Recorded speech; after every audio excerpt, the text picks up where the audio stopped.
আসসালামু আলাইকুম। আজকে হলো ডে 12। 10:30টার মধ্যে ঘুমিয়ে যাওয়া। হ্যাঁ, আজকে হবে। এখন 10টা 10 বাজে। 4:30টায় ঘুম থেকে ওঠা, ডান। 3 লিটার ওয়াটার, ডান। স্টাডি আজকেও 6.5 ঘন্টার মতো পড়েছি। ইংলিশ, লার্নিং ইংলিশ, ডান। অ্যারাবিক, আমার 8 তারিখে পরীক্ষা, তো ভাবছি পরীক্ষার পরে একদম আরবি পড়াটা শুরু করব। সো এটা স্কিপ করে যাব এই কয়দিন। ওয়াকিং 5 মিনিট, হ্যাঁ আজকে হয়েছে। রিড 10 পেজেস, বইটা আজকে পড়া হয়নি।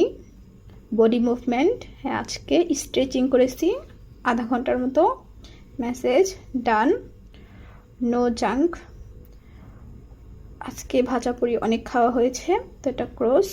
নো সুগার, ডান। আজকে স্ক্রিন টাইম ছিল প্রায় 3 ঘন্টার মতো। সো আমার যে 1 আওয়ার ডায়েরিটা আছে, এটা আমি আজকে করার চেষ্টা করেছি। তো এটা ছিল আজকে আমার এভরিডের আপডেট।